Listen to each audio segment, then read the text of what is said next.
आप देख रहे हैं इंडिया न्यूज। सबसे पहले देश ब्रेक के बाद आगे बढ़ते हुए अब जो खबर है वो अमेरिका और डोनाल्ड ट्रंप के फैसलों से जुड़ा हुआ है। अमेरिका के राष्ट्रपति डोनाल्ड ट्रंप ने एक नए ट्विस्ट के साथ में दुनिया के कई देशों पर रेसिप्रोकल टैरिफ लगाने का ऐलान किया, जिसमें हमारे देश यानी कि भारत का नाम भी शामिल है। और इसमें ट्विस्ट ये है कि राष्ट्रपति ट्रंप ने रेसिप्रोकल टैरिफ तो लगाया, लेकिन इसके साथ ही इस पर 50% का एक खास डिस्काउंट भी दिया और इसे डिस्काउंटेड रेसिप्रोकल टैरिफ कहा गया है। इसका मतलब यह है कि अगर कोई देश अपने यहां अमेरिका के प्रोडक्ट बेचने पर 100% टैरिफ या फिर टैक्स लगाता है तो अमेरिका उस देश पर 100% टैरिफ नहीं लगाएगा। इसकी जगह अमेरिका उस देश को 50% टैरिफ का डिस्काउंट देगा और उसका आधा टैरिफ ही उस देश पर लगाएगा। यह टैरिफ भी 3 तरह से लागू होगा, जिसमें पहली श्रेणी में 10% का बेसलाइन टैरिफ होगा। बेसलाइन टैरिफ का मतलब यह है कि अब अमेरिका से सभी देशों को अपने प्रोडक्ट बेचने के लिए कम से कम 10% का टैरिफ जरूर देना होगा। ट्रंप के रेसिप्रोकल टैरिफ से भारत की कंपनियों की चुनौतियां भी बढ़ने वाली हैं। अभी भारत के लोग अमेरिका की कंपनियों का सामान इसलिए नहीं खरीद पाते क्योंकि यह सामान महंगा होता है और इस पर भारत सरकार 50 से 75% तक टैरिफ लगाता है और इसीलिए अमेरिका से आयात किया हुआ सामान भारत में महंगा हो जाता है। और इस बात का जिक्र डोनाल्ड ट्रंप ने खुद भी कहा था, इंडिया वेरी वेरी टफ, जब यही वो तस्वीर थी जिसमें वो टैरिफ का ऐलान कर रहे थे और बता रहे थे कि इस देश पर कितना टैरिफ अब अमेरिका यानी कि डोनाल्ड ट्रंप के फैसले के बाद में ये लगाया जाना है या लगाए जाने की तैयारी है। अब ऐसे में इंडिया में व्यापार करना कितना ज्यादा मुश्किल है डोनाल्ड ट्रंप ने ये तो बता दिया, लेकिन अब ये जो टैरिफ नीति है यानी कि जो नए टैरिफ का ऐलान है उसके बाद आगे होगा क्या, इस पर बात करेंगे।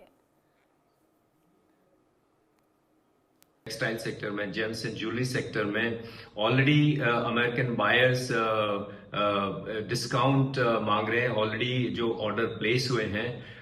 मैं समझता हूं, लेकिन इस कंडीशन में एक तो इंडियन गवर्नमेंट आज हमारी बहुत प्रोएक्टिव है।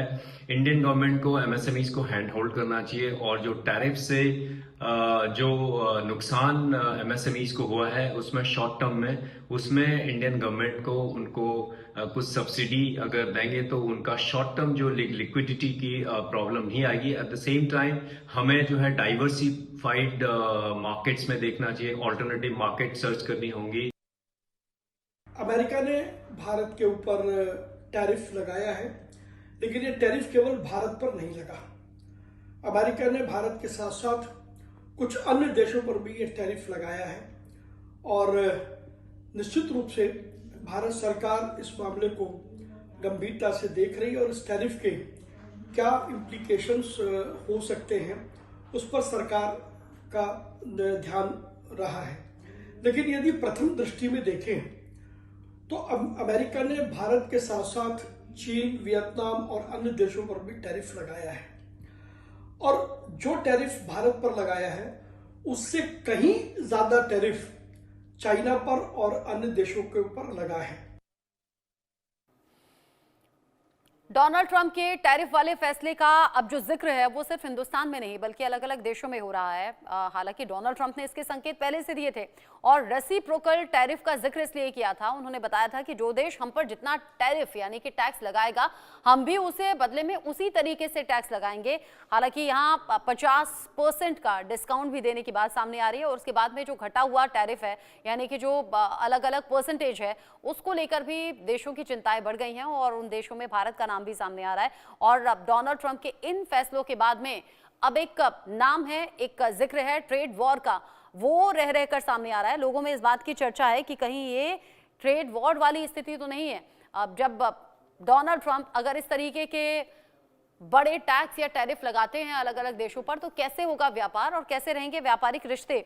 हालांकि डोनाल्ड ट्रंप ये साफ कर चुके थे कि जब बाकी देश हम पर ये टैरिफ लगा सकते हैं, हम पर ये बड़ा टैक्स वसूल कर सकते हैं, खास तौर से उन्होंने भारत का जिक्र किया था और कहा था India is very very tough, यानी कि भारत के साथ में व्यापार करना मुश्किल है, यानी कि इन बढ़े हुए जो टैक्सेस हैं उनका भी जिक्र किया। और अभी जैसा हमने शुरुआत में बताया भी कि अगर अमेरिका से बना हुआ कोई सामान अगर हमें भारत में बेचना है तो उसके लिए कंपनियों के सामने अलग अलग चुनौतियां रहती हैं, क्योंकि टैरिफ बहुत ज़्यादा भारत सरकार की ओर से लगाया जाता है, जिसके बाद चीज़ें बहुत ज़्यादा महंगी हो जाती हैं। यानी कि अमेरिकी जो उत्पाद होते हैं, जो प्रोडक्ट होते हैं, वो ऑलरेडी बहुत हाई प्राइस पर चले जाते हैं, बहुत ऊंचे दाम पर चले जाते हैं, जिसके बाद व्यापार करना मुश्किल या फिर ये कहिए कि बहुत कम हो जाएगा या होता हुआ अभी नजर आ रहा है। ट्रेड वॉर की इस सिचुएशन में अब क्या हो सकता है आगे, या फिर क्या कुछ चांसेस दिखाई दे रहे हैं, और अब क्या इस पर भारत सरकार की स्ट्रेटेजी होनी चाहिए, ये तमाम सवाल ऐसे हैं जिनको लेकर बात हम करेंगे। साथ ही साथ जो रेसिप्रोकल टैरिफ है वो कितना है, किन देशों को लेकर कितना ऐलान किया गया है, वो आप टीवी स्क्रीन पर ग्राफिक्स के जरिए देख पा रहे होंगे। इसमें अलग अलग देशों का जिक्र है, और ये जो नए टैरिफ परसेंटेज हैं उससे कई देशों की बेचैनी बढ़ गई है। हालांकि भारत पर 26% है, लेकिन बाकी देशों पर आप देखिए, चीन है, बांग्लादेश है, Pakistan, south Korea, Japan, Israel, European union, ये अलग अलग जो देश हैं वहां पर परसेंटेज पहले से ज्यादा है, और ये बढ़ा हुआ टैरिफ अब अलग अलग देशों की बेचैनी और परेशानी को बढ़ा रहा है। ऑटो टैरिफ भी कैसे बढ़ गया है ये भी जान लीजिए। पहले हुआ करता था 2 से 3% और अब ये 25% कर दिया गया है। इसका भी एक बड़ा असर मार्केट पर पड़ेगा, और रिश्तों पर भी जाहिर सी बात है कि पड़ेगा, क्योंकि दो देशों में अगर रिश्ते होते हैं तो बहुत हद तक व्यापारिक रिश्तों पर भी डिपेंड करते हैं। रेसिप्रोकल टैरिफ पर ट्रंप की 5 बड़ी बातें कौन सी हैं ये भी जान लीजिए आप। टैरिफ से बचने के लिए अमेरिका में प्रोडक्ट बनाएं, ये उनका कहना है।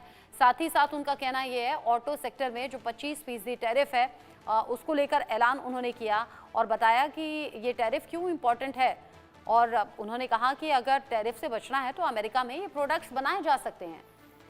नौकरियां और कारखाने अमेरिका लौटेंगे, यानी कि अमेरिका के लिहाज से वो बेहतर सोच रहे हैं। अपने बयानों में भी कह चुके हैं कि अमेरिका को फिर से महान बनाना चाहते हैं। कनाडा के डेयरी टैरिफ अनुचित हैं, ये भी उन्होंने अपनी बातों में कहा है। साथ ही साथ उन्होंने कहा कि अमेरिका की आर्थिक आज़ादी का दिन अब करीब है, यानी वो कह रहे हैं कि आर्थिक आज़ादी जो है उसका दिन अब आ चुका है। अमेरिका को फिर से महान बनाने की कोशिश का जिक्र भी इससे पहले डोनाल्ड ट्रंप बयान दे चुके हैं। अब ऐसे में ट्रंप का ये जो टैरिफ बम है ये अलग अलग देशों पर फूटा जरूर है, और इसका असर काफी हद तक ग्लोबल मार्केट पर भी नजर आ रहा है। ग्लोबल मार्केट किस तरीके से प्रभावित होगा, आगे क्या सिचुएशन रहने वाली है, या फिर इस सिचुएशन को कैसे अवॉइड इग्नोर किया जा सकता है, ये तमाम ऐसे सवाल हैं जो बने हुए हैं।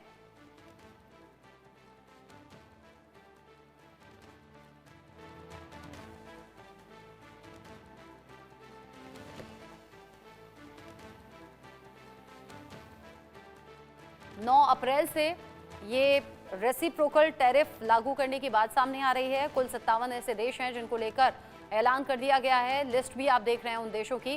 साथ ही साथ टैरिफ के बाद में कैसे चीज़ों के दाम बढ़ गए हैं वो एक एग्जाम्पल के तौर पर आप देखिए। यहाँ भारत और अमेरिका, इसमें आप जो प्राइस का डिफरेंस है वो देख सकते हैं, कैसे देखते ही देखते ये दाम बढ़ गए हैं इस टैरिफ के बाद में।